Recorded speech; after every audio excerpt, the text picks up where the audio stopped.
John Ronald Reuel Tolkien, Oxford professor, master of the languages and literatures of the ancient North, poet, storyteller, creator of the Ents, the Orcs, the Hobbits, the High Elves, the Black Riders, of Rivendell, Lothlorien and the Misty Mountains, of Mirkwood and the Black Land of Mordor, of the Fellowship of the Ring and the Dark Lord, J.R.R. Tolkien, maker of Middle Earth. The legends of the Silmarillion, root and ground of the world he created, have been an inspiration to other artists. The Hobbit, written for his children and published more than half a century ago, is known now all over the world, and The Lord of the Rings has come to be widely regarded as a formative book of our time. Nearly 40 years after its first publication, a special edition, illustrated by the artist Alan Lee, to commemorate the 100th anniversary of Tolkien's birth, sold out as soon as it reached the bookshops. I think that I would say that the appeal, the attraction lies in my father's extraordinary power of compelling literary belief in an unreal world, what he called a secondary world. That is, a world that exists only in the mind. It cannot be seen, cannot be found. It exists only in the mind. And many people have discovered, perhaps many people for the first time in their lives, have discovered that this is a very delightful thing. And this world that they enter proves to be an extraordinarily interesting place, with a long imagined past. In this world, strange beings, beautiful, noble, terrifying, hideous, strange places, strange events are encountered. But in this world of his devising, when you enter it, they are true. Their existence cannot be doubted so long as you're in that world, because they accord with the laws that govern it. I think the ultimate secret of Tolkien's continuing popular appeal is something that was a mystery even to him. And I would say it was a quality of imagination. He was able to imagine and to make real things which nobody had ever thought about before. The kind of thing I mean is, for instance, Ents. Nobody ever talked about Ents before. They're not part of the background literature. They're not part of the tradition. He just made them up. But once he made them up, everybody understood them. Everybody could recognize them. Another, even more obvious example is hobbits. Hobbit even sounds like a proper English word, but it isn't. He made it up. And he made the whole conception up behind it. And yet, once he invented that, everybody, in a sense, has understood it, and many people have actually imitated it. So he was able to create these creatures, and also, I think, these characters. I think you only have to say Gollum, Gollum now, and everybody knows what you mean and what kind of character you're imitating. This is a quality which very few writers have. They can invent a notion which becomes known to the wider world, even among people who haven't read the book. J.R.R. Tolkien was born in South Africa of English parents in 1892. When he was 4, his mother brought him and his younger brother Hilary to England to visit relatives. During the visit, the boy's father died in South Africa, and Mabel Tolkien decided to settle with her 2 sons in England.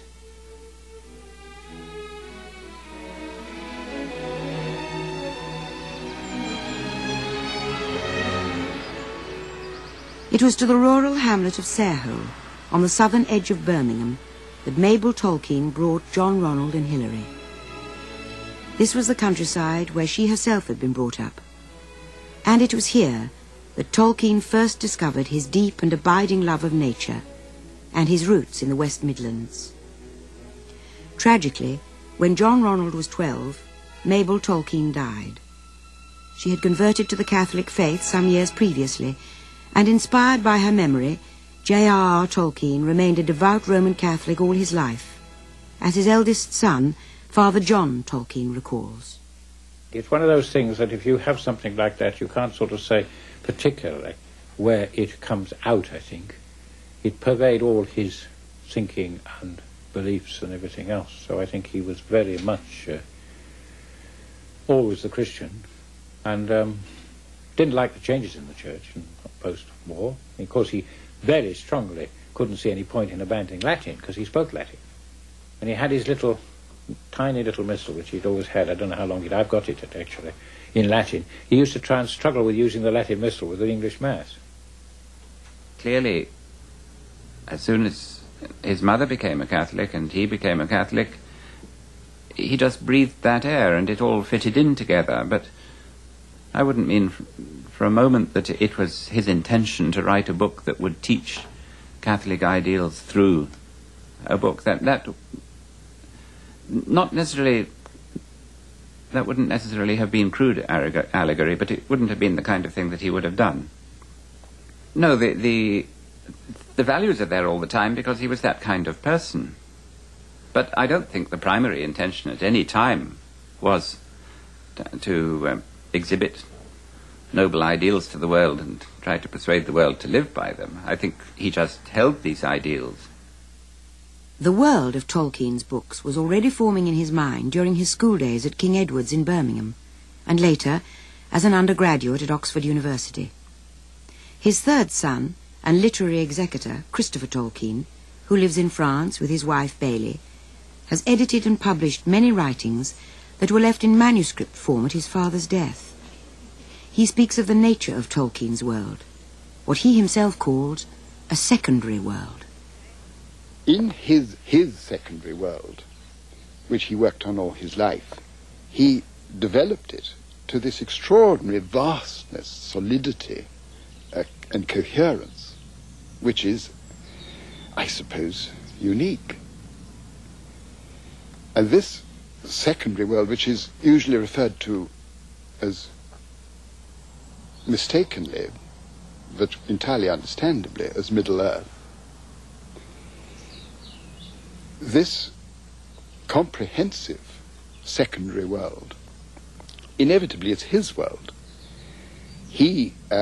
Its content will be his content. It will contain his griefs, his hopes, his experience, his concept of beauty and ugliness, his concept of good and evil. It will not be an ideal world. He wasn't interested in utopias, far from it. But it will too, inevitably, I think, be an archaic world in some aspects. Its archaism shows itself at once in the relatively small space that the man-made takes in it in relation to the world we inhabit now. And for him, the man-made was the great problem. He once said to me, you know, it isn't the not man, like the weather, nor man, even at a bad level. It's the man-made that is so ultimately daunting and insupportable. So his secondary world contains an extraordinarily small, relatively speaking to our world, amount of the man-made. And it's very well known, it's often said, he disliked the modern world. And of course this is absolutely true. But what I would like to say is that it was absolutely inevitable that he should. It springs from exactly the same source as his desire for fantasy. In the modern world, the word modern is the word that has to be emphasized. He loved the world, and he was in no conceivable sense a misanthrope. The modern world meant for him essentially the machine. And once again, this was a word that he tried to enlarge, so that when he speaks of the machine, and he more than once expressly said that it was one of the underlying themes for him in The Lord of the Rings was the machine. But we should think of something rather more than what the word machine naturally suggests to us, trains, motor cars, aeroplanes. He used it very compendiously to mean almost, you might say, an alternative solution to the development of the innate and inherent powers and talents of human beings. The machine meant for him, the wrong solution, the attempt to actualize our desires, like our desire to fly. It meant coercion, domination, for him the great enemy, coercion of other minds and other wills. This is tyranny. But he also saw the characteristic activity of the modern world as the coercion, the tyrannous reformation of the earth, our place. That is really why he hated machines. Of course, it's perfectly true. He hated the internal combustion engine for perfectly good practical reasons. I mean, noise, congestion, destruction of cities, and many people greatly agree with him now. And Tolkien's distaste extended to modern, labour-saving machinery. He used to sort of say, you only move the slavery out of sight, so it's much more effective, because nobody knows what's going on. So you put them in the factories where you can't see them. He actually mentioned this in a letter that I think is worth quoting, that he wrote to me when I was in South Africa. And he spoke of the tragedy and despair of all machinery laid bare. Unlike art, which is content to create a new secondary world in the mind, it attempts to actualize desire, and so to create power in this world. And that cannot really be done with any real satisfaction. Labor-saving machinery only creates endless and worse labor. In addition to this fundamental disability of a creature is added the fall, which makes our devices not only fail of their desire, but turn to new and horrible evil. And so we come inevitably from Daedalus and Icarus to the giant bomber. And, of course, in his secondary world, the machine is, as he would say, mythologized, in the mythological mode, because he is dealing entirely in the representation of his perception of the primary world in the secondary world form, the world, if you like, of Middle Earth. And I think it is undoubtedly true that in this very large sense of the word machine, the supreme machine, in the mythological terms, is the ring, is the one ring. This, of course, may seem extraordinary, because many people would feel like saying, oh, but surely the ring is the most magic thing of all. To which he would have said, magic is very close to the machine. Magic is coercion, is the coercion of the world, the attempt by apparatus to transform the world. And indeed, the elves, as he again said, in saying all this, I'm largely drawing on what he himself said, putting it in my way. The elves represent, obviously they represent in a sense an aspect, they must do, of the humane. They represent an aspect of mankind, but raised in certain directions to a higher power, with powers that men don't actually possess. And that the ultimate aim of the elves is art and not power, whereas men have taken the solution of power represented by the machine. The ring is the ultimate machine because it was made for coercion, made by Sauron to coerce. And that is why the only solution to the problem of the ring, as the wise at Rivendell saw, was its destruction. And if the ring were not destroyed, it wouldn't in the long run matter whether Sauron got it himself. As he said once, Gandalf, if he had the ring, would be far worse than Sauron, because he would be righteous and self-righteous and coerce the world to its own good. And that was one of my father's greatest fears, was the coercion for good ends. He wasn't an unreasonable man, he wasn't an eccentric, he wasn't absurd. And of course he recognized that one must live in the world to an extent as it is. So he had a telephone, he even had a tape recorder when they were quite newfangled. But as a vision of how the world could be, the machinery of telecommunications, just as much as the the airliner. No, they were not what he wanted in the world. I remember sitting with him, and I must have been quite a small boy, on the White Horse Hill in Berkshire, looking down over the Vale of the White Horse, through which the Great Western Railway line goes towards Bath and Bristol. And I think even then I appreciated his intense awareness of that hill, the archaic carving in the chalk of the White Horse, the bones of the hill. One could see Weathertop in that. But I also loved the soundless sight in the valley of the train with the line of smoke from it. But he didn't. He didn't. He saw it as the intrusion of coercion into the Vale, carrying people at high speed to destinations that they would have been very much better off going by other means. But what aspects of the primary world did Tolkien value enough to bring into his secondary one? I think that the answer to that lies in the intensity of his love for the primary, fundamental simplicities of, not necessarily of the natural world, but of the materials of the natural world, as used by men, using tools and not machines. So, in food, bread, cheese, and wine, the materials of craftsmanship, stone, wood, and so on. But also there was his extraordinarily intense feeling and amazing ability to visualize landscapes. Although, in fact, he traveled, as people travel now, very, very little, it seems that a little went a very long way.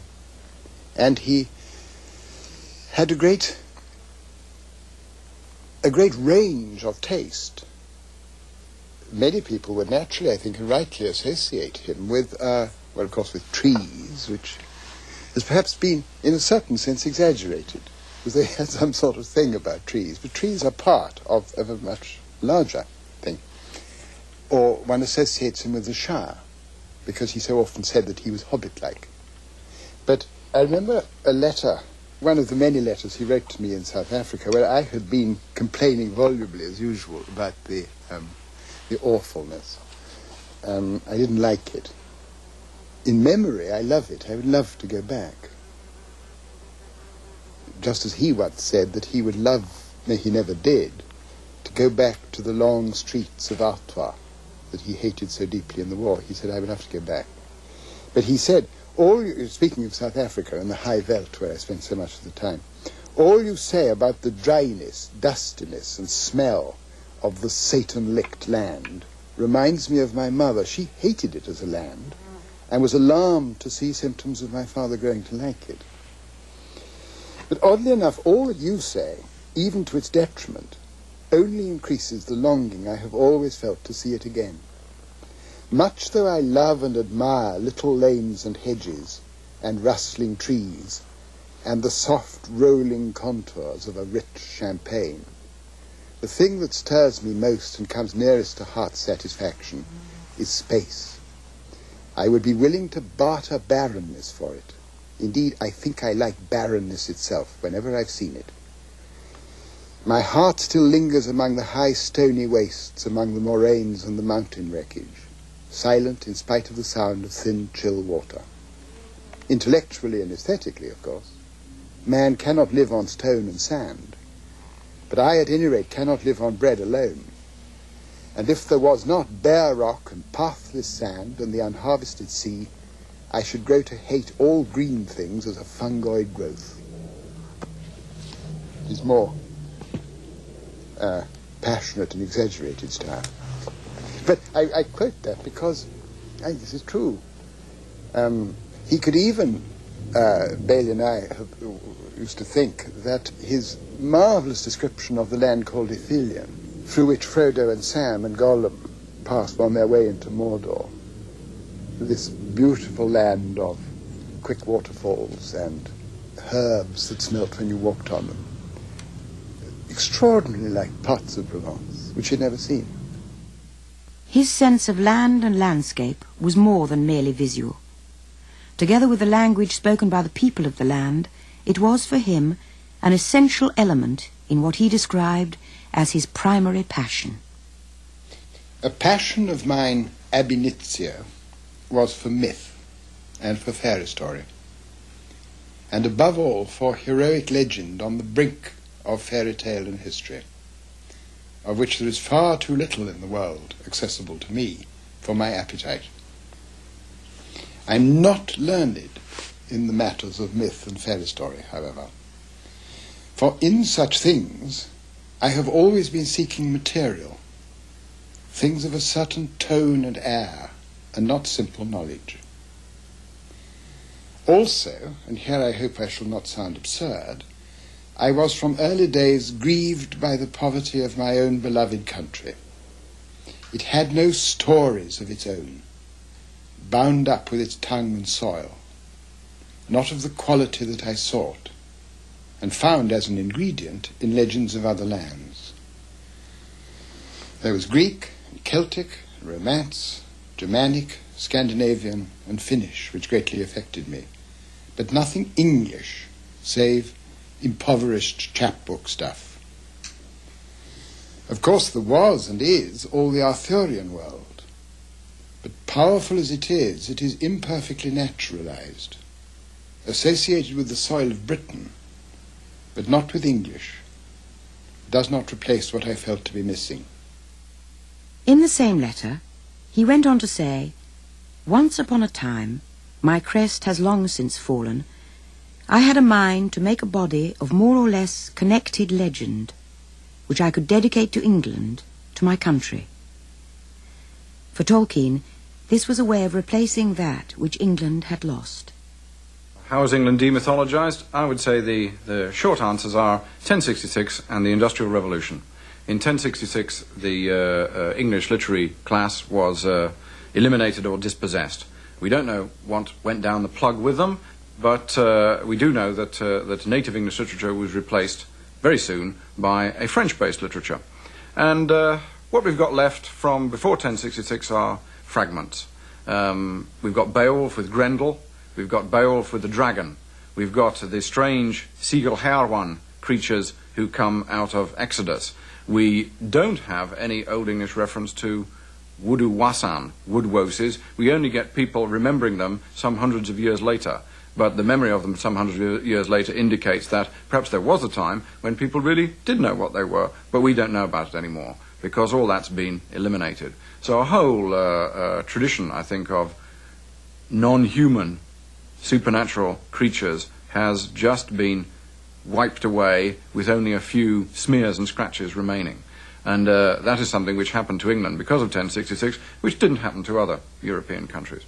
And then the Industrial Revolution came along, and of course it came earlier in England than in other countries, and when it came along, it took people's interests away from the fairy tales and the folk tales which they used to get from their nannies. Now in Germany, they were still telling them in the 19th century when the Grimms made their collection. But when English collectors went round trying to make similar collections inspired by the Grimms in the later 19th century, there wasn't very much left at all. So by the accidents of defeat in battle or of economic progress, I think a whole native English world of stories was destroyed.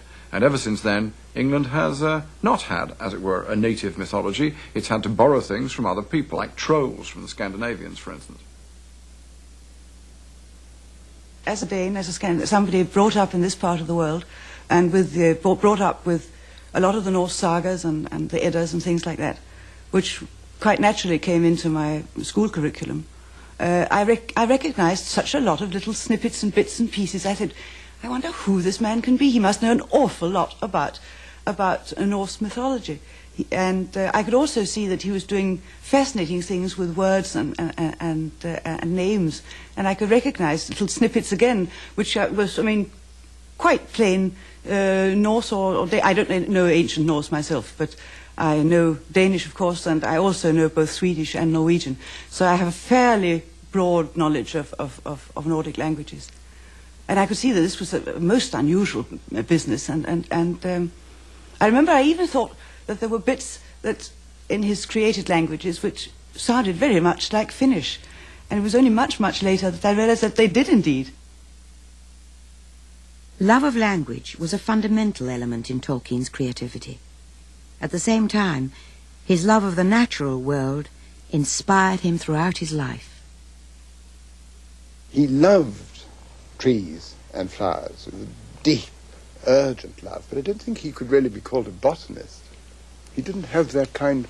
He obviously had the analytical wits for it, but they were all entirely used on philology. I don't think he would have wished, he certainly wouldn't have despised, but he wouldn't have wished to spend his time analysing plants into different species. They would get taken up into the secondary world very quickly and become the plants of Middle Earth, like Nifredil or Simbelmyna, the white flower that grew specifically on the mounds of the dead. He would see them clearly. He had obviously a very powerful visualizing mind. But I think that the name Simbelmyna or Nifredil were absolutely essential to their existence in his mind. One thing I think I've learnt from Tolkien, which I think he'd be pleased about, is that he's made me a better observer. I actually look at things which he looked at because I've read him writing about them and started taking interest in them myself. So Tolkien, I think, is the kind of person who turns people into bird watchers or tree spotters or hedgerow grubbers. People who look at the plants and try to work out what they are, what their old name was, what they ought to be called now. A thing I never knew before is the tree which I call a rowan and which other people call a mountain ash. Rowan is Norse. Mountain ash is modern learned. What's the English word for it? I never knew. But actually, I read the Lord of the Rings carefully and I realized that the Old English word is quickbeam, quickbeam, and actually the modern English word is quicken or wicken. Now, I know lots of people who have names like Wickenden. I just didn't know what it meant before. An established Oxford don, Tolkien's genius was further employed in the 1920s and 30s, creating stories for his 4 children, John, Michael, Christopher and Priscilla. He had married Edith Bratt in 1916 and was now settled with his family in North Oxford. J.R.R.Tolkien was also a talented artist, and every December he combined this with his gift for storytelling. In 1920, when John was 3 years old, Tolkien had written a note to his son in shaky handwriting signed, Father Christmas. From then on, he produced letters every Christmas, to his children's great delight. They used to come either by post, with the postman, because he bribed the postman to put them through the door with the post, or if they were a bit late, they were on the mat in front of the stove in the dining room, and there would be snowy footmarks across the floor. We never discovered, for a long time, never suspected that they were him, until one night we used to hang our big stockings on the bottom of the bed, and one night Michael and I still had a room together, and the door opened. We hadn't gone to sleep, and he stubbed his foot on the door and said blast in the only way that he could say it, and we knew who it was, but we hid under the blanket so as not to let him know that we knew, and we never let on to anybody that we knew till years afterwards. He was extremely clever in making the whole Father Christmas business totally credible to young children. There was the thing of the postman bringing the letters to the door with the North Pole stamps on them, and the whole way in which we put letters on the fire. And in the earlier part of the year, say in October, they wouldn't go for weeks, and then suddenly they would go. And we were, at that stage of our lives, deeply convinced in the reality of this, deeply convinced. Of course, one was more interested in the presents, in a way, whereas you can see from his letters that there was beginning to be a new secondary world. There was a sense in which, nonetheless, we were actually drawn in, I think, into the secondary world. It was actually existing, so it was intensely exciting. Intensely exciting. And frightening. Because when one heard, one couldn't go to sleep on Christmas Eve, but when one heard the tread of Father Christmas's feet coming up the stairs, then one pulled the clothes over one's head, and because something very strange had entered the house. After my father-in-law died and we received this vast mass of papers that he had kept all those years, some of which hadn't been looked at by anyone other than him, possibly not by him, the Father Christmas letters turned up. Nobody knew that they still existed. Nobody knew that he'd kept them, but he had. And they were there, absolutely intact, with the envelopes, the stamps, and everything. And it was decided that we could try it could be tried to make them into a book. They do produce a fairly coherent story, even though they consisted of these isolated letters written once a year. And they, of course, do relate to his primary imagination. As Christopher said, the creation of a new secondary world began, but it was one which was very closely related to the main one. What do you think the poor dear old bear has been and done this time? Nothing as bad as letting off all the lights. Only fell from top to bottom of the main stairs on Thursday. We were beginning to get the first lot of parcels down out of the storerooms into the hall. Polar Bear would insist on taking an enormous pile on his head as well as lots in his arms. Bang, rumble, clatter, crash, awful moanings and growlings. I ran out onto the landing and saw he'd fallen from top to bottom onto his nose, leaving a trail of balls, bundles, parcels and things all the way down, and he'd fallen on top of some and smashed them. I hope you got none of these by accident. I've drawn you a picture of it all. Polar Bear was rather grumpy at my drawing it. He says my Christmas pictures always make fun of him, and that one year he will send one drawn by himself of me being idiotic. But of course I never am, and he can't draw well enough. When he'd picked himself up, he ran out of doors and wouldn't help clear up, because I sat on the stairs and laughed as soon as I found out there was not much damage done. The character of the polar bear, of course, who emerges as more and more of a personality as time went on, and escapades involving him. But I think that the thing that stays with me is the goblin wars in the caves, because I think that's the point at which it touches most closely the real imaginative creation. It has everything. It has Father Christmas, who is a sort of Gandalf figure. It had the goblins. It has a runic alphabet. It has caves, battles, elves, though they're quite different, but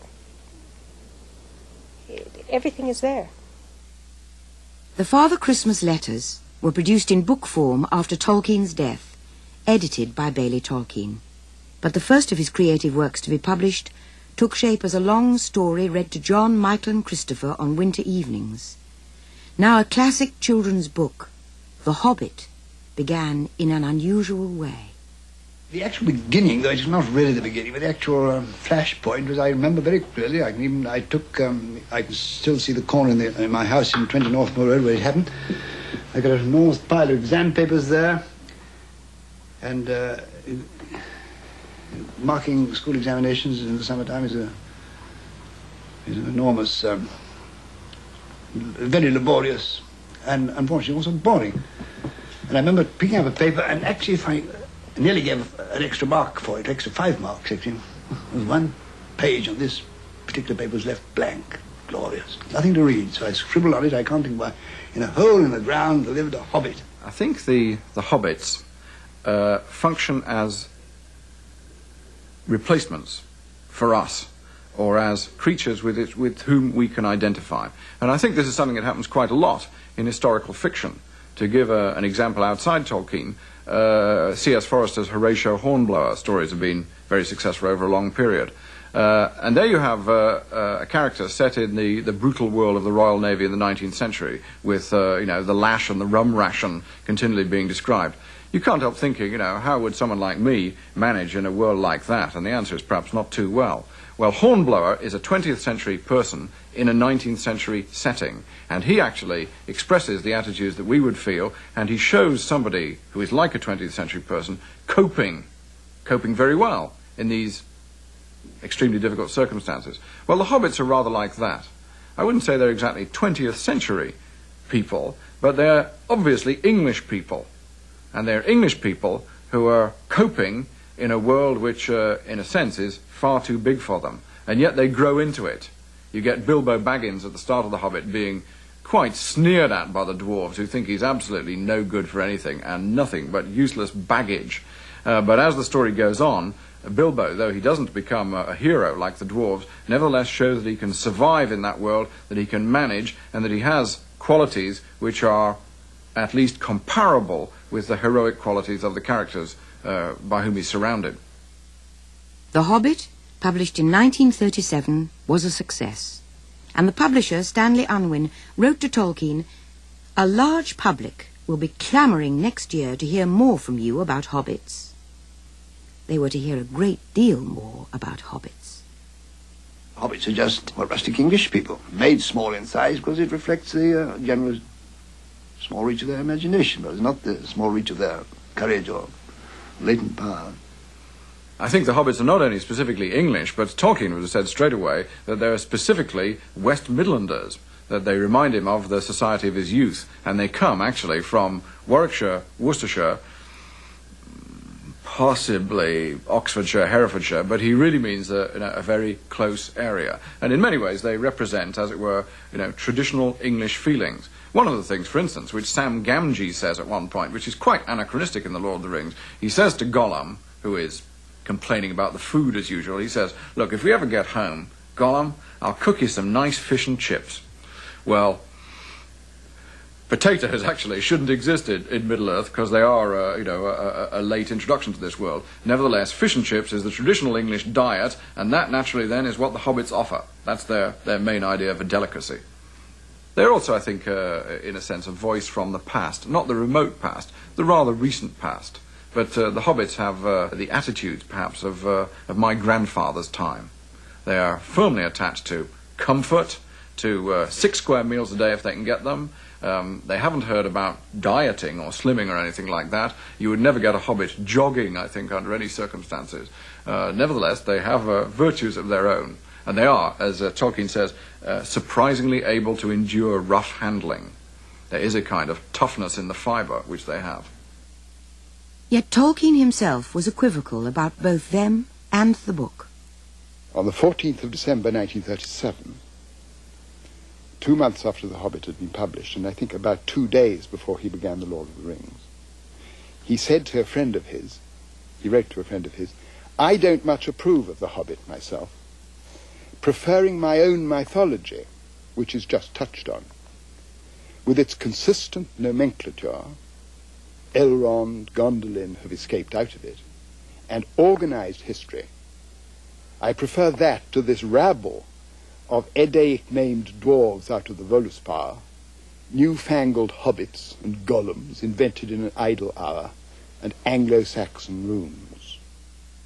Tolkien's own mythology had begun many years earlier, in his first and perhaps most important creative work, which would not be published until after his death. The Silmarillion was the primary, central work of my father's secondary world. One of the chief things that people know about it, I think, is that it was unfinished. But I think this is, in a way, misleading. The real point is that there were several Silmarillions.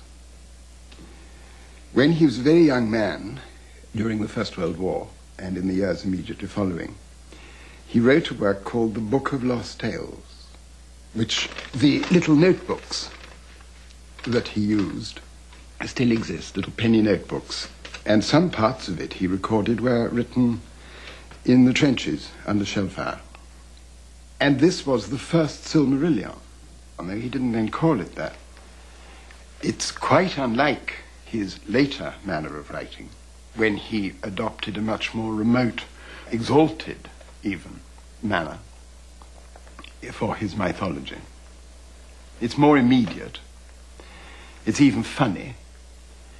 It's written in an extraordinarily flowery, consciously archaic manner, which I think is very attractive. But there already, often in very early undeveloped forms, are the great stories, the great legends, which were an inspiration to him throughout his life. Above all, the Lay of Beren and Luthien, and the tragedy of Turin Turambar. Another Silmarillion was already in existence by about 1930. And that is very different. It's as I say, it's in a more remote style, and it's more chronicle-like. But the important thing is that was finished. The Book of Lost Tales, you could say, was finished. The 1930 Silmarillion was finished. It's complete. A completely enclosed myth, not presupposing any later ages. And at that stage, The Hobbit had no connection with it. In fact, he said in a letter that he wrote in 1964, he said, by the time The Hobbit appeared in 1937, the Silmarillion was in coherent form. The Hobbit was not intended to have anything to do with it. I had the habit, while my children were still young, of inventing and telling orally, sometimes of writing down, children's stories, in inverted commas, for their private amusement. The Hobbit was intended to be one of them. It had no necessary connection with the mythology, by which he means the Silmarillion, but naturally became attracted towards this dominant construction in my mind, causing the tale to become larger and more heroic as it proceeded. Even so, it could really stand quite apart. And so you see the famous names of Middle-earth, such as the Misty Mountains, Mirkwood, the great river of Wilderland, they began with The Hobbit and had no necessary association at all with the mythology as it existed at that time. The Lord of the Rings began as the sequel to The Hobbit. But this dominant construction in my mind, as he says, attracted everything into it. Attracted The Hobbit, and still more, of course, attracted The Lord of the Rings. So The Lord of the Rings becomes, in the most complex fashion, both the sequel to The Hobbit and heavily involved with the Silmarillion. The Lord of the Rings, Tolkien's heroic romance, as he called it, with its vast imagined world, was begun in 1937. But it took him 12 years to write. At the same time, he continued with his academic work as Professor of Anglo-Saxon at Oxford, which was so closely related to his creative writing. I think that they were intertwined with each other. Which I call the content, as opposed to the practice of his academic work, is one of the primary ingredients in the secondary world of many kinds. Anglo-Saxon above all, and of course the philology. The philology of the primary world relates very, very closely to the languages of the secondary world. Sindarin and Quenya, the languages, the Elvish languages of Middle-earth, they're totally different in the sense in which he used the word fantasy. They are the languages of the fantasy. But they're very hard. They're hard-bitten. They have their own severe phonetics, their severe grammatical history, which shows, I think, is important, because it shows what the word fantasy means. There's nothing crazy or absurd in the idea. His fantasy philology is just as strict as the philology of the Germanic languages that he practiced that he expounded as a professor. So I think that the content of his academic life, as I say, intertwined and was productive, very productive, in his sub-creative world. It seems to me that he poured everything he knew about early literature into the fiction, and that one of the great strengths of the fiction has been this sense of an enormous weight of knowledge and accumulated experience and accumulated thought which has been put into it and which cannot be counterfeited, which cannot be faked. In terms of actual content, of course, an important element in The Lord of the Rings, which plays no part in The Hobbit, I think, or in the Silmarillion, but plays a very important part in The Lord of the Rings, is the kingdom of Rohan, which is modelled on, in a sense, transformed. It's not supposed to be historical because it's in the secondary world, but the inspiration for Rohan derives very evidently from Anglo-Saxon England. And the philology does not derive from any direct imitation of real languages in the world. Not at all. But of course it does derive from his mastery of the history of actual languages.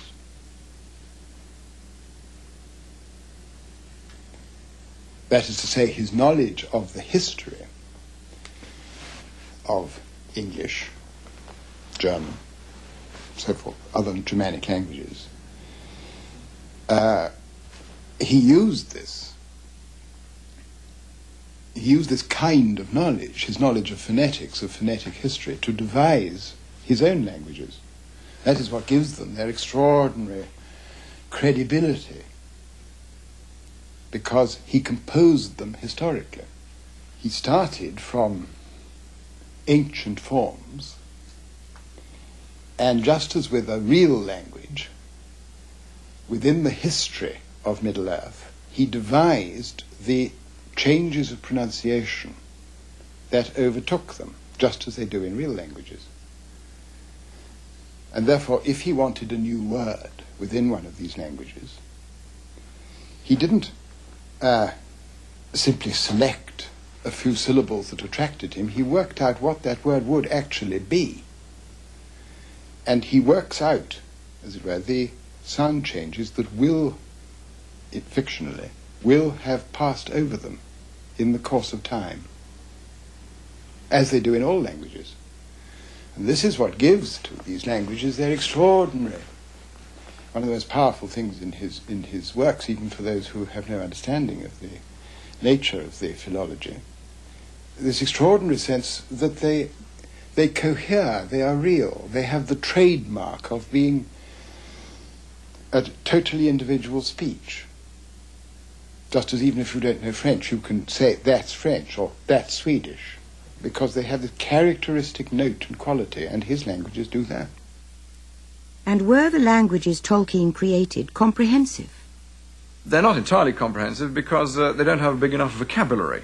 On the other hand, I think what you do when you're creating languages is to work out the grammar first, and then, in Tolkien's case, you work out the main verbal roots, and then you play around with the verbal roots. And at the end of it, you have the grammar and the beginnings of a dictionary. But you also have the potential for creating the rest of the dictionary. But you don't have to create the whole of the dictionary. You only use the words you happen to need at that particular moment. I first began seriously to invent languages about when I was 13 or 14. I've never stopped, really. Languages have a flavour to me, which I never understand people saying, for instance, it was awfully dry and dull, because a new language to me is just like taking a new wine or a new sweetmeat or something. As the creator or sub-creator of these languages, he could take great delight in them because he could make the sounds that were developed by the phonetic changes attractive to his own ear, so that he could say that Quenya was the language that he really deeply desired, whereas none of the languages of the world really came quite there. He loved Anglo-Saxon, but he didn't like it as much. He loved Finnish, which was an important influence on Quenya. But Quenya was the language of his heart. It was the language that he wanted. What I'm doing now is to try and write in Elvish, because my writing is very inferior to the Elv. Their standard greeting when meeting: a star shines upon our meeting.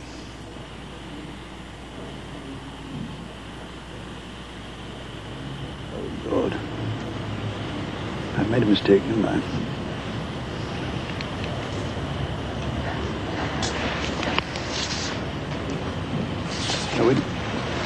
And that stands for Ellen, Sila, Lumen, Aumenti Elvo. It's a rather beautiful language, I think. Arel berethglil thoniel, sidivren penamiriel o menel aglar elenath, nachaired palandiriel o galathremmin enorath, fanuilos lelinathon, nevaya si nevayaron. During the long years in which he worked on the languages and the legends, the stories themselves seemed to evolve, as if under other influence than that of their creator. In the case, for instance, particularly of the Silmarillion, what is so fascinating is because it lasted so long, and because he wrote so many versions, you can follow the changes in great detail when you've got the papers in the right order. And the movements in the legends, moving from one text to another very gradually, mean that after the passage of years in my father's life, you have a movement in the legends similar to the actual movements in the legends of actual peoples.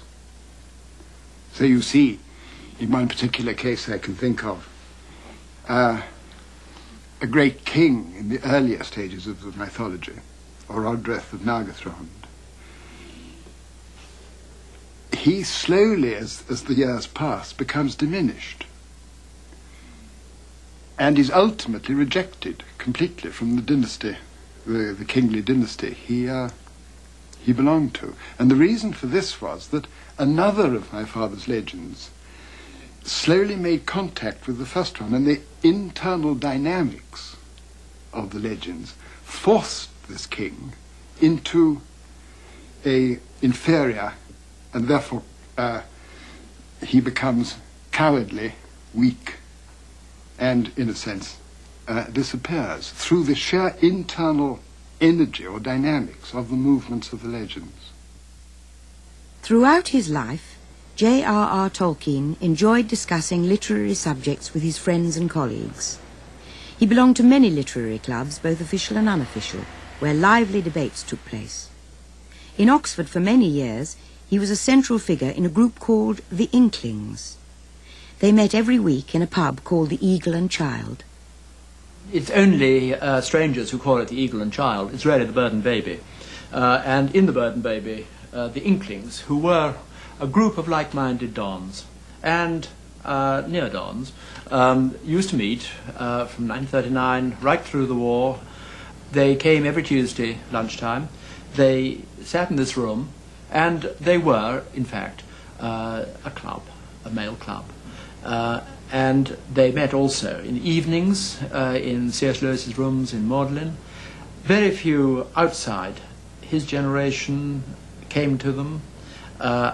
I was lodging during some of this period just up the road. Never knew they were happening, these meetings of the Inklings. But it was a very important thing, and it's nice to be still in this pub, and where you can imagine them sitting round, not in great comfort, and during the war, not with even very much beer, but talking literary talk, and working in complete isolation from the rest of the literary establishment. During the evening meetings in Lewis's rooms, the Inklings read parts of their books to each other. The Lord of the Rings was read chapter by chapter. That sound the bent shape of the king sprang suddenly erect. Tall and proud he seemed again, and rising in his stirrups he cried in a loud voice, more clear than any there had ever heard a mortal man achieve before, "Arise, arise, riders of Theoden! Fell leads awake fire and slaughter. Spear shall be shaken, shield be splintered, sword day, red day ere the sun rises. Ride now, ride to Gondor!" The Inklings had a small nucleus of regular members, with others attending on an occasional basis. But at the centre of the group was Tolkien's great friend, C.S. Lewis. The profound attachment and imaginative intimacy between him and Lewis was, I think, in some ways the real core of it. Certainly it was of profound importance to my father, that relationship. Indeed, to both of them. The fact that they drifted apart in their later on, I think myself, it was sad. But I think I would say that it was no more than a drifting apart. I don't think myself that it really requires to be studied in depth. I think what I should concentrate on was the extraordinary support of mind, of taste, that they offered each other. I think he felt that he owed a very great deal to Lewis in his encouragement of him as a writer. And I think he did say, and certainly conveyed this, that but for Lewis's encouragement when things were difficult, he might never have got The Lord of the Rings complete. So I think he felt an enormous debt to him there, and they mutually gave each other great encouragement over their writings. I think that it was the most tremendous grief and blow when Lewis died, even though in the years preceding Lewis's death, following Lewis's marriage, and also after his move to Cambridge, they'd not met regularly and they'd seen very little of each other, and there was a lessening of the bond, a loosening of the bonds, and a loss of what my father would call the communion between them. But nonetheless, I think the memory was always there and the affection remained. In a letter he wrote to me, which was in response to a letter I wrote to him of sympathy after Lewis's death, he said that he had the normal feelings of a man of his age who feels he's losing his leaves one by one, but that Lewis's death felt like an axe being taken to the roots, which I think expresses far more than anything else what he must have felt. With Lewis's encouragement, Tolkien persevered with the enormous task of completing The Lord of the Rings. It is often said that the writings of any major author must, to some extent, be autobiographical. How true was this in Tolkien's case, both specifically in The Lord of the Rings and generally in his other works? I have a passage taken from my father's story, Leaf by Nigel, which is probably the most obviously autobiographical of anything he wrote, I think. And Mr. Nigel is a painter who can never get his big work finished, which is the painting of a tree. And finally he comes to die, which is what is called in the story going on a journey. And he finds himself eventually in another country. Nigel pushed open the gate, jumped on the bicycle, and went bowling downhill in the spring sunshine. Before long, he found that the path on which he had started had disappeared, and the bicycle was rolling along over a marvellous turf. It was green and close, and yet he could see every blade distinctly. He seemed to remember having seen or dreamed of that sweep of grass somewhere or other. The curves of the land were familiar somehow. Yes, the ground was becoming level as it should, and now, of course, it was beginning to rise again. A great green shadow came between him and the sun. Nigel looked up and fell off his bicycle. Before him stood the tree, his tree, finished. If you could say that of a tree that was alive, its leaves opening, its branches growing and bending in the wind, that Nigel had so often felt or guessed, and had so often failed to catch. He gazed at the tree, and slowly he lifted his arms and opened them wide. "It's a gift," he said. He was referring to his art, and also to the result. But he was using the word quite literally. And that passage, I think, illustrates very profoundly my father's belief in the source of his own inspiration. One of the things where I feel rather sympathetic to Tolkien is that he was a very private person. He didn't expect, as it were, to have biographical criticism perpetrated on him, and I don't think he'd have liked it if it had happened. Having said that, nobody can avoid putting their personal life into their fiction. I mean, what else have you got to put into it other than, in his case, the learning? So I'm sure that in many respects, like, for instance, his war service, his experience with the war, and also the terrible experience of having been in the war to end all wars and then seeing his sons go off to fight the next war to end all wars. All that, I think, is very much part of his fiction. And one way of looking at The Lord of the Rings, I think, is to see it as a post-war book, except, of course, it was written during the Second World War. But all that, I think, affects it powerfully. He was a very jovial man and loved good company, good wine, good conversation. But it frequently came through that he had an underlying melancholy. I think he believed very deeply in the mythical, historical framework that the world is running down from a golden age and has gone fairly far.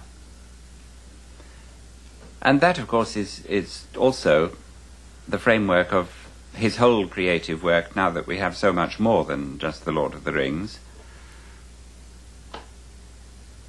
And his sorrow at the destruction of the English countryside, this came out again and again and again, and that is really encapsulated in what the heroes of The Lord of the Rings found when they went back to the Shire. And the sense of evil actually comes across to me more powerfully in that scene when they come back to the Shire and see that the meanness of the destruction. This is more powerful to me than all the evocation of the grand and cosmic evils of Mordor itself. Because I think the other was storytelling, but this was what he had felt. It was one of the saddest hours in their lives. The great chimney rose up before them, and as they drew near the old village across the water, through rows of new mean houses along each side of the road, they saw the new mill in all its frowning and dirty ugliness, a great brick building straddling the stream, which it fouled with a steaming and stinking outflow. All along the Bywater Road, every tree had been felled. As they crossed the bridge and looked up the hill, they gasped. Even Sam's vision in the mirror had not prepared him for what they saw. The old grange on the west side had been knocked down and its place taken by rows of tarred sheds. All the chestnuts were gone. The banks and hedgerows were broken. Great wagons were standing in disorder in a field beaten bare of grass. Bagshot Row was a yawning sand and gravel quarry. Bag End up beyond could not be seen for a clutter of large huts. "They've cut it down," cried Sam. "They've cut down the party tree." He pointed to where the tree had stood, under which Bilbo had made his farewell speech. It was lying lopped and dead in the field. As if this was the last straw, Sam burst into tears. Tolkien, I think, had a melancholic streak. Perhaps that's putting it too far. I would put it this way, that when he was 22, he had many friends. When he was 26, they were nearly all dead. Obviously, an experience like this does affect anybody, and from a very early period, Tolkien obviously continues to think about death. And part of his mythology is to construct a race of creatures who are deathless and who wish to escape from deathlessness in the way that human beings wish to escape from death. But the centre of all that is the thought of death. The strange thing, perhaps, is that everybody thinks like this sooner or later or at some time, but Tolkien was thinking about that very early on, and it was a thought which never left him. But I think the reason there is actually quite clearly biographical. It's caused by the experience of the First World War and by seeing his whole generation of age mates at school just wiped out, apart from himself. If you really come down to any large story that interests people, can hold them attention for a considerable time, or make stories, practically always, a human story is practically always about one thing, aren't they? Death. The inevitability of death. The passage in The Lord of the Rings which most clearly recalls the First World War is when Frodo and Sam, with Gollum, are actually crossing what they call the Dead Marshes. Now, the Dead Marshes look very like a First World War battlefield. They're flat, they're covered in craters, there's ash heaps and slag heaps, and the really striking thing is that there are the unburied dead all over the place. You look down in the pools and you see the dead bodies looking back at you. Actually, in the Dead Marshes, this is a phantasm or an illusion because the dead bodies aren't really there. They've been buried, many ages ago. But actually, the fact that it is an illusion makes you think that this is a reflection of a reality which Tolkien had himself seen. There is no such thing as a natural death. Nothing that happens to man is ever natural, since his presence calls the whole world into question. All men must die, but for every man his death is an accident, and even if he knows it and consents to it, an unjustifiable violation. Well, you may agree with words or not, but those are the keyspring of the laws of the ring. If death was the great underlying theme of The Lord of the Rings, what were the sources of Tolkien's special creativity? I always, in the writing, always start with a name. Give me a name and it produces a story, not the other way about, normally. I think a lot of his creativity came out of a kind of careful brooding about the history of places. The Lord of the Rings, in some ways, is a work governed by a map, and that map is a map of fantasy. But behind the map of fantasy, there is a real map of England. But you have to know that real map very well. You have to know it down on the level of names of streets, not just names of towns. For instance, if I could give one example, just outside here, 100 yards outside here, we have Woodhouse Lane, which goes over Woodhouse Moor to Woodhouse Ridge. What does Woodhouse mean? Well, if you look it up in the book, it says house in the wood, which is pretty boring. But Tolkien knew that actually nobody around here says Woodhouse. They all say Woodhouse. And actually some of them say Woodose. Now, a woodose is a different thing from a woodhouse, and Tolkien thought it might have meant, once upon a time, not house in the wood, but wudu wasa, which means wild man of the woods, woodwose, satyr. And that, in a sense, is the start for his picture in The Lord of the Rings of Garn Buri Garn, the headman of the woses in the woods. Well, Tolkien obviously thought to himself, what is a woodwose? Did they really live here? It's a very good place for woodwoses, because it is, as it were, a heavily forested and steep site where wild men could lurk for a long period. Well, he obviously thought about that. You wouldn't think about that if you didn't walk along the road. And then again, I think he set his story, Farmer Giles of Ham, in Brill, which is, 10 miles outside Oxford. And the reason I think he was interested in that was that he knew that Brill had a Celtic element in it. It means Bree Hill. And when he looked at the map, he discovered there was a little cluster of these Celtic stroke Anglo-Saxon compounds, and of course he wanted to know why, and he ended up telling himself a story about it. So very often I think that the story or the fiction comes out of a name and a wonder and a question which you ask yourself. And often, I must say, I found that the answers which he worked out to be extremely surprising. I don't think anybody else would have worked them out. To give one example of that, I think the first word that we ever get in The Lord of the Rings, which is from the language of the Riders of Rohan, which is a kind of Old English, is Emnet.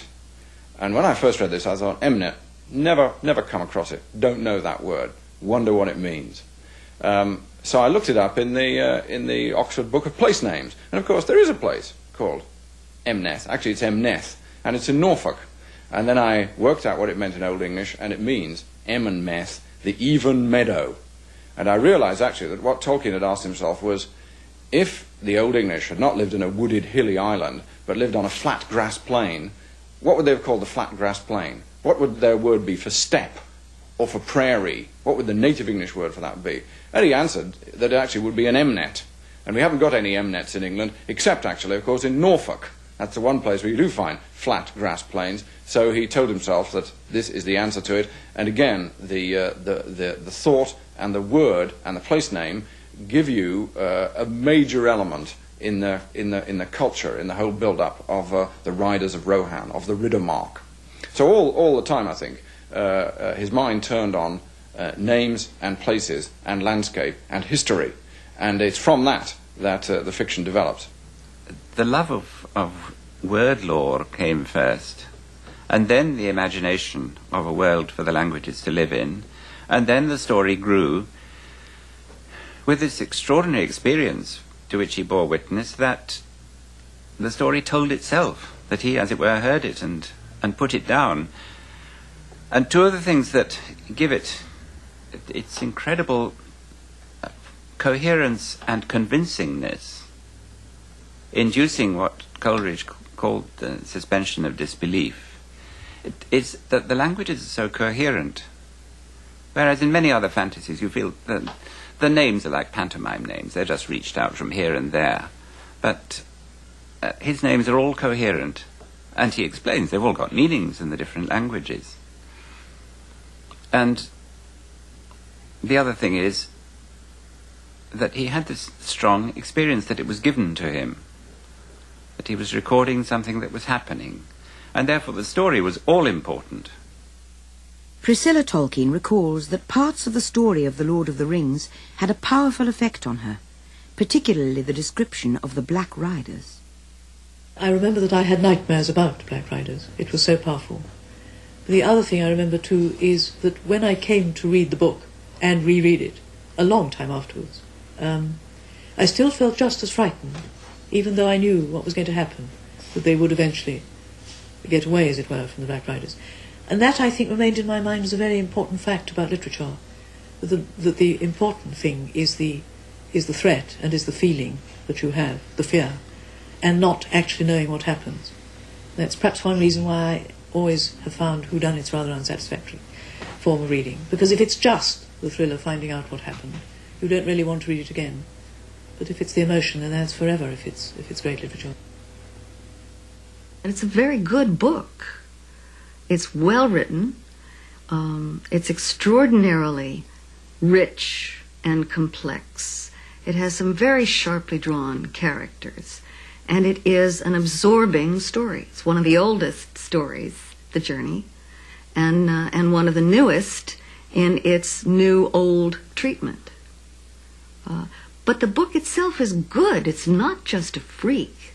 He was a very good writer, and he knew what he was doing. I suppose that my favorite character out of all of those wonderful characters would be Frodo, who to me, and there's a great debate about this, is really the hero of the story. They're all marvelous, and I love Pippin and Merry, who gets kind of overlooked. But Frodo seems to me at once the most deeply timeless and the most modern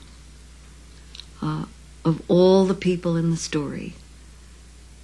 And to me it is both a very mythic and a very medievally colored story, but I think it is very deeply rooted in the 20th century, in Tolkien's own time and place, and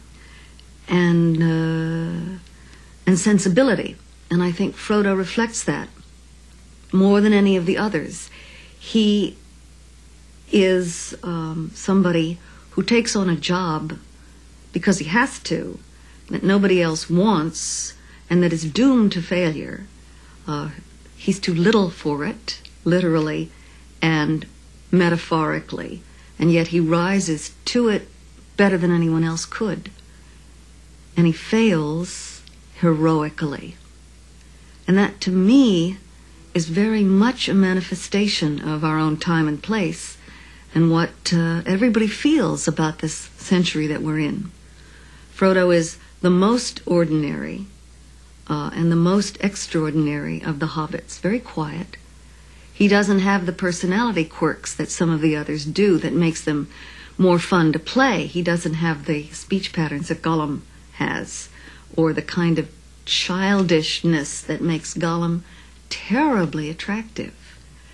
But Frodo could be any of us, and I don't think any of us would want to be Gollum, although we can recognize it. Frodo tries very hard to do something impossible. He gives up everything in the course of it. He loses everything. Tolkien's very tough on Frodo, and I find that very moving. This is the end of the Lord of the Rings, the end of the last chapter. And I begin with Gandalf speaking at the Grey Havens as he and Frodo prepare to leave in the last ship.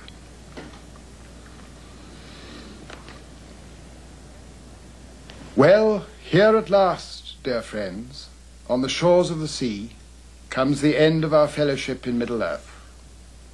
Go in peace. I will not say, do not weep, for not all tears are an evil. Then Frodo kissed Merry and Pippin, and last of all Sam, and went aboard. And the sails were drawn up, and the wind blew, and slowly the ship slipped away down the long grey firth. And the light of the glass of Galadriel that Frodo bore glimmered and was lost. And the ship went out into the high sea, and passed on into the west, until at last, on a night of rain, Frodo smelled a sweet fragrance on the air, and heard the sound of singing that came over the water. And then it seemed to him that, as in his dream in the house of Bombadil, the grey rain curtain turned all to silver glass and was rolled back, and he beheld white shores, and beyond them a far green country under a swift sunrise. But to Sam, the evening deepened to darkness as he stood at the haven. As he looked at the grey sea, he saw only a shadow on the waters that was soon lost in the west. There he stood, far into the night, hearing only the sigh and murmur of the waves on the shores of Middle Earth, and the sound of them sank deep into his heart. Beside him stood Merry and Pippin, and they were silent. At last the three companions turned away, and never again looking back, they rode slowly homewards. And they spoke no word to one another until they came back to the Shire, but each had great comfort in his friends on the long grey road. At last they rode over the downs and took the east road, and then Merry and Pippin rode on to Buckland, and already they were singing again as they went. But Sam turned to Bywater, and so came back up the hill as day was ending once more. And he went on, and there was yellow light and fire within, and the evening meal was ready, and he was expected. And Rose drew him in, and set him in his chair, and put little Eleanor upon his lap. He drew a deep breath. "Well, I'm back," he said. 12 years after he had begun it, Tolkien finally completed The Lord of the Rings in 1949. But he had great difficulty in finishing it. He would rewrite passages time and again, constantly seeking a better expression, and he put the greatest emphasis on the accuracy of the smallest details. I do remember him saying things like that he had to rewrite a whole part of The Lord of the Rings because he, or at least a whole chapter, which might have been quite a lot, because he had described something as being by full moon, and realized on looking back at the time scheme that he was a day in advance, that the moon couldn't have been full till the next day. And I mean, one person in 1,000 of readers would probably have noticed that, but he wouldn't dream of leaving something like that in. The moons, I think finally, the moons and the suns have worked out according to what they were in this part of the world in 1942, actually. I mean, I'm not a good enough mathematician or astronomer to work out whether they might have been 7,000, 8,000 years ago, but as long as they correspond to some real configuration of it, was good enough. Despite Tolkien's perfectionism, The Lord of the Rings was at last published in 3 volumes during 1954 and 1955. It was a book in an entirely new genre, and the publishers all worried about its reception. These worries were shared by the book's author, as he confided to his close friend, Father Robert Murray. He just had no idea how they would take it. And Rainer Unwin himself had slightly suggested such fears to him, that people would think of it as an allegory or a book with a message or something, and he abhorred that idea. So he really didn't know what would happen. He thought it might be taken in a vulgar spirit, just as a thriller. He thought it was the most important thing he had done. He cared deeply about all the values which are enshrined in it, which are very old-fashioned values, the values of epic poetry and chivalry and all kinds of things which people now connect with the Middle Ages. He cared very much about all these things. And I think that those ancient values are very far from dead, but have been stifled in modern culture. But he tapped the sources of continuing enthusiasm for them. The whole position of Aragorn as the king who is to return is like a kind of secular messianism, an expected king, a descendant of the glorious king of the past, who is going to come back. We're familiar with its Jewish biblical form, but there's an analogous form in the idea that King Arthur is not dead but sleeping and will come back, which is there in some strands of mythical thinking in our literature.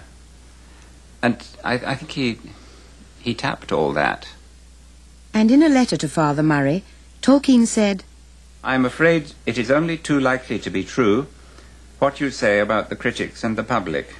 I am dreading the publication, for it will be impossible not to mind what is said. I have exposed my heart to be shot at.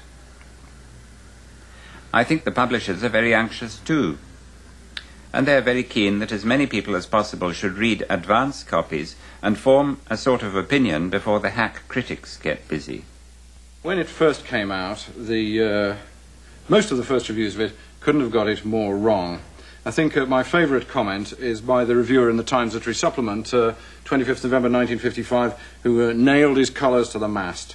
He said, "This is not a work that many adults will read right through more than once." Well, that must have seemed a safe bet at the time, because it's 1,200 pages long, and you wouldn't expect many people to read it right through more than once. But actually, of course, they have. It is a book which has been read through by an enormous number of adults, many more times than once. Another classic, I think, really, again, a book when people might possibly have learnt better. This book says, talking in a very advanced critical language, that The Lord of the Rings is over-coded because the megatext has to be constantly explained. Well, leave that aside. But it goes on to say, "Nor are the histories and genealogies in the least necessary to the narrative, but they have given much infantile happiness to the Tolkien clubs and societies." Well, that's just name-calling, infantile happiness. But when somebody says the histories and genealogies are not in the least necessary to the narrative, now that's dead wrong. That's not only wrong, that's stupidly wrong. Actually, what they give to the narrative is something which Tolkien was very aware of, and which he often talked and wrote about, and which he valued very much, and that is depth. So you don't just have, as it were, a flat, garish, shiny surface. You have something which has depth behind it, and a feeling that this is a world where you can ask a question about it, and you'll get an answer. And if you ask a question about the question, or a question about the answer, then you'll get more answers, because it's all there already. And that gives you an illusion of reality. But the illusion has been deliberately created. The critics were varied in their reaction to The Lord of the Rings. Among the condemnations, there were some significant good reviews. Bernard Levin wrote that it would be impossible to do justice to this magnificent book. To begin with, the learning is prodigious. But why did some of the critics get it so wrong? I would think that they read it right, and they realized what it was trying to do, and then they realized they didn't like that, so they denied their own response. And that, I think, is the worst thing a critic can do. When you know it in your heart, but then you think, I'm going to suppress this because it is giving an answer which I didn't expect and I don't like. So I think there was a kind of a self-censorship there. I think that one thing is that there's a kind of ideological opposition. That Tolkien, in a way, was sticking up for the past, and not just the far remote past, but also actually the near past. Perhaps we're going back to the First World War again. After the First World War, the dominant literary response to everything was irony. Now, Tolkien was capable of irony, but he did not actually write in an ironic mode. Actually, I think he was writing in a romantic mode. And that mode they thought had, that mode, should we say, the critics thought, the academic world thought, had actually been completely drained. It had finished. You couldn't do it again. And here's somebody coming along, insisting on doing something again, which they thought they'd buried. But he resurrected it. Well, that couldn't be allowed, and so the feeling was, this is a success, but we're not going to admit that. We're going to say it's a failure because on our little plan of literary genres, it ought to be a failure. You can't do things like that anymore.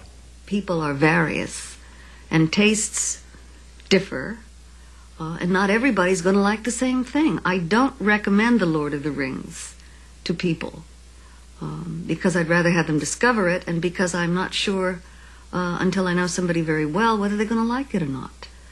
Tolkien wrote an essay on Beowulf, in which he took on all the people who were embarrassed at the fact that Beowulf was about a man who fought dragons, and dismissed it as a fairy story, because they were slightly uneasy with the idea that a grown-up person would write or sing or be involved in such a story.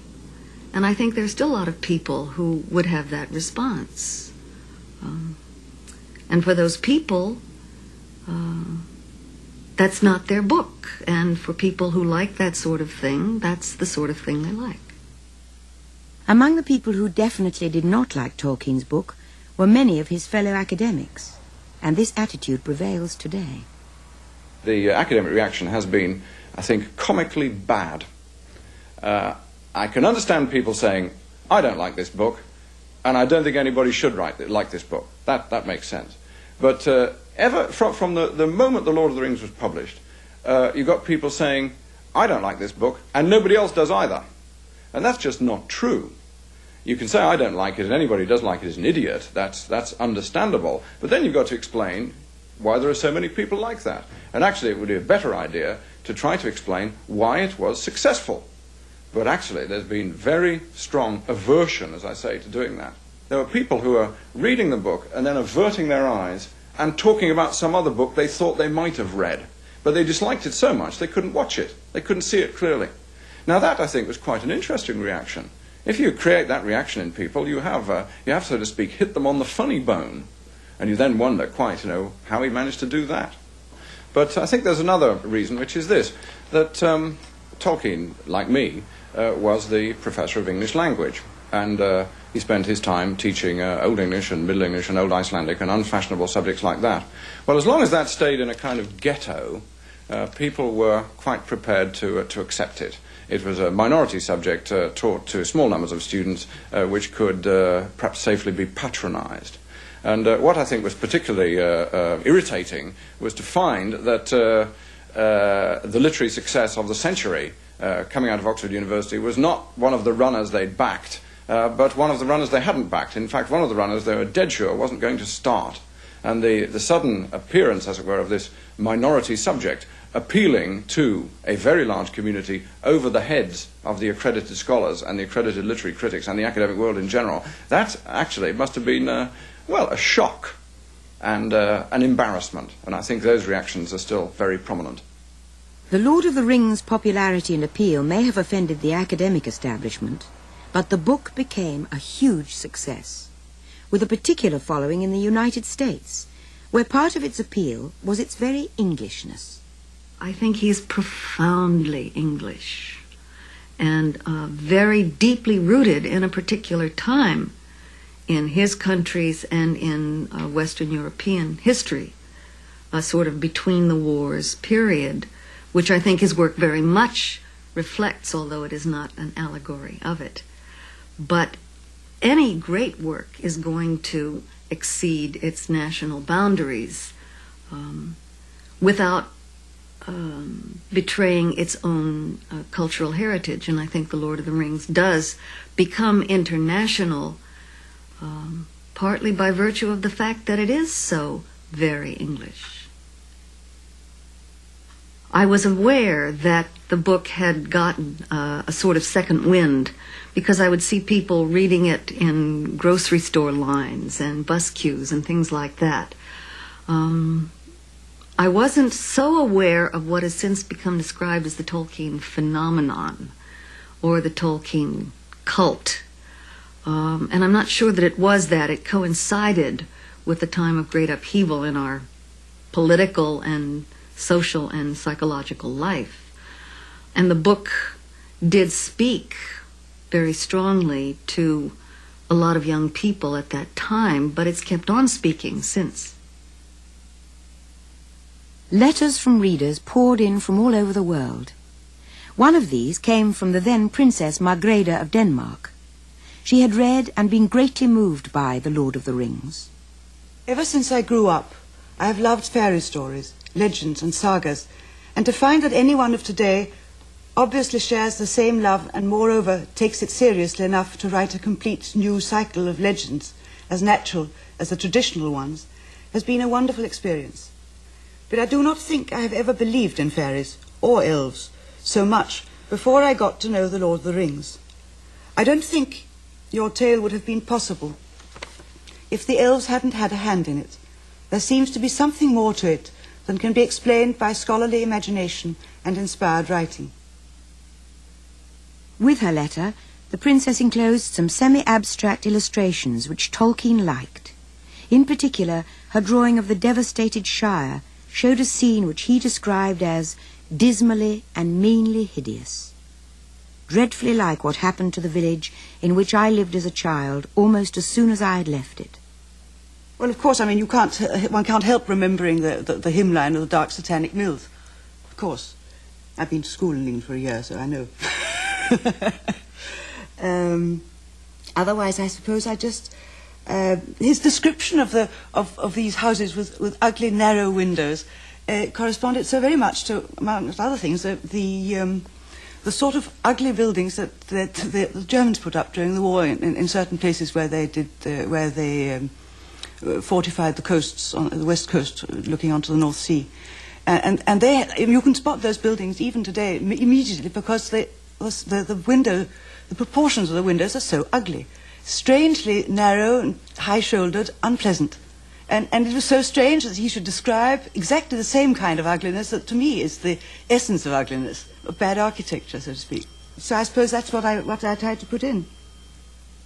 Queen Margrethe has continued to be inspired by Tolkien's writing. This is a watercolour that I did sometime, I think, in the late 70s, probably. Anyway, after I'd read the Silmarillion. It's really after the story of Turin Turambar. It's when his old father is released and comes back and finds, I think it's his wife, yes, his wife, sitting at the stone which was put up where Turin and his sister were buried. J.R.R.Tolkien's books have sold millions of copies and have been translated into over 25 languages. The Lord of the Rings, in particular, has clearly touched people from all walks of life and different cultures. But Tolkien was concerned that the work was often misinterpreted as allegorical or condemned as escapist. Many people apply to the ring, particularly the nuclear bomb, don't they? I think that was in my mind, the whole thing is only an allegory of it. But it isn't. People can, of course, find allegories if they wish to, but as you can see, it was wholly outside his conception of what he was doing in what he called fantasy. The world he created exists for itself and for what it tells you and for what delight it gives you. It may, of course, contain, as indeed it does, elements of his own comprehension, his view of the world at large, but not anything out of the primary world. Just as it contains no specific reference to the Christian religion, it actually contains no specific reference to communism or fascism. Absolutely not. His view of such things, if available at all, will be in solution in the secondary, mythical or mythological world that he has created, but not actually itself. Therefore it is in no sense an allegory. The double meaning is not present. Escape is a different question. He was there, perhaps more deeply hostile, because escape is used, has often been used as a means of attack on the very conception of fantasy, of the secondary world. And he in a sense, he said, of course it is an escape, if you like, because it's a movement out of the primary world, which isn't such a pleasant place, into a secondary world that may not be very much more pleasant, but it's in a way very different. And there are terrors as well as beauties in the secondary world. But it is not. He said that his critics had chosen the wrong word. He said they were perhaps maliciously confounding the escape of the prisoner with the flight of the deserter.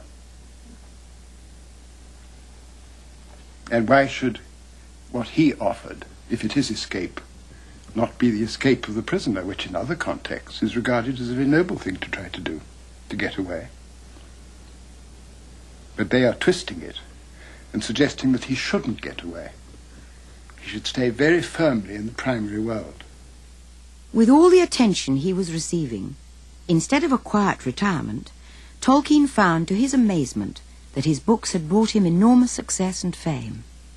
He was overwhelmed, in a sense, by fame because it distracted him, and he was too easily distracted, perhaps.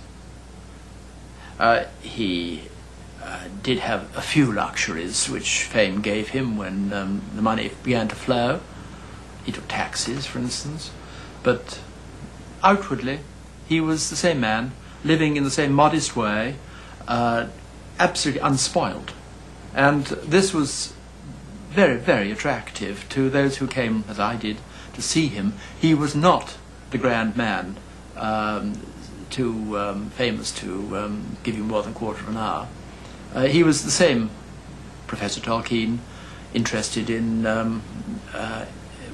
whatever happened to be at the moment on the top of the agenda, making these jokes, striking matches, lighting his pipe, and roaring with laughter. He was a good friend. He was very much what one imagines an Oxford Don to look like. When I knew him, he was grey-haired, swift of speech, but a little bit incomprehensible at times. He spoke, he tripped almost over his own words. He would laugh immoderately at his own jokes, often when you hadn't heard them properly. He was the soul of courtesy. He was a Victorian by nature of birth, really, and he had many Victorian qualities, which I think we miss today. That innate courtesy in dealing with people, and especially with people out of generation as I was. He never made me, he tried never to make me feel embarrassed by his company. I was often embarrassed by his company because he was a ferocious intellect. He didn't throw this at me in any sense, but one was aware of it all the time. And he was a man who was loyal, almost in an unbelievable sense, once he got to trust you. In 1968, the Tolkiens moved from Oxford to Bournemouth, a place much loved by Edith, and where they lived for 3 years before she died.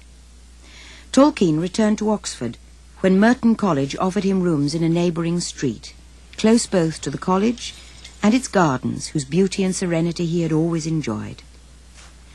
But on his mind was the Silmarillion, the book all Tolkien readers were waiting for, but which he was finding impossible to finish.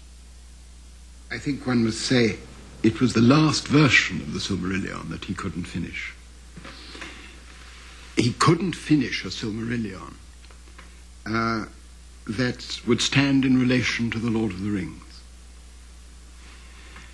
It was inevitable that the Lord of the Rings must alter the Silmarillion, because having once been, as I've said, an enclosed myth with a beginning and an end, it now has the vast extension. And in the Lord of the Rings, there are major figures who come out of the elder days, out of the primeval world of the Silmarillion, chief among them Galadriel. So a great deal of writing back would have to be done. But my father being who he was, this writing back would never be a simple thing, because when Galadriel enters out of the Lord of the Rings into the world of the elves in Valinor, new stories begin. Right up to the end of his life, Galadriel's position in the elder days was still being developed. So this was a major problem, but I think there were deeper problems than this. I think that in his later years he had become detached in a way from the old legends, Turin, Beren, and so on. And they were immensely important to him, but they were things that, they were like the legends of the real world, which he could observe and study. And he became more and more interested, I think, more and more interested in the, what you might call, the metaphysical aspects of his secondary invention. Above all, with the nature of the elves. Because it is absolutely fundamental to the whole conception is that men are mortal and elves are immortal. And as he declared, I'm sure rightly declared, the fundamental underpinning concern of all his work was death, the intolerable fact. And the nature of the elves, going right back to the Book of Lost Tales, was above all that they were immortal. They were not naturally destined to die. They could be killed because they had bodies, but they were not in their nature destined to die, whereas men are of their nature destined to spend only a short while in the world, whereas the life of the elves was coterminous with the life of Arda. Arda being the Elvish word for the world, our world, of which Middle Earth was a part. And so in his later years, he became involved in profound attempts to determine the nature of an immortal being who is nonetheless incarnate and possesses a body. This would, in turn, was beginning to develop new stories within the Silmarillion. And I think the whole thing simply became too large, too complex, to have so precise, to attempt to impose so precise a metaphysical explanation on it. It was perhaps a task for a younger man. The flame began to die down, and he hadn't the energy left that would be needed for such a huge transformation. Some people who knew him well thought that he didn't really, have said that he didn't really want to finish the Silmarillion, suggesting even that at some level he felt that to finish the Silmarillion would be finishing his life. I personally don't think that at all. I don't think there's any real evidence for it. I think he deeply wanted to finish it, but couldn't. Too large a task too tired. In the last photograph taken of him, he is standing by one of his favourite trees, the great black pine, in Oxford's Botanic Gardens. Less than a month later, on September the 2nd, 1973, J.R.R. Tolkien died, aged 81, and was buried with Edith in Wolvercote Cemetery. Christopher Tolkien brought the Silmarillion into publishable form after his father's death, and like the previous books, it became a bestseller. Interest in Tolkien's writing is as flourishing today as ever, with each new generation discovering the delights of his created world. There's a great hunger for some kind of literary tradition, I feel, among my students, so that I get students who have read Tolkien's Lord of the Rings 10 times and students who've never read it but are pulled into it by the idea that there's a connection between the medieval and the modern that they want to explore. The book taps into, I think, some very old patterns of desire that everybody has, of wanting a world that's richer and deeper and more alive than the one that Descartes has given us, wanting to find not magic but enchantment in the world around us, which Tolkien's world will give you on an abiding basis, so that when you have closed the book, you can look around you and your eyes still keep that imprint. You still see that world in the world that you live in.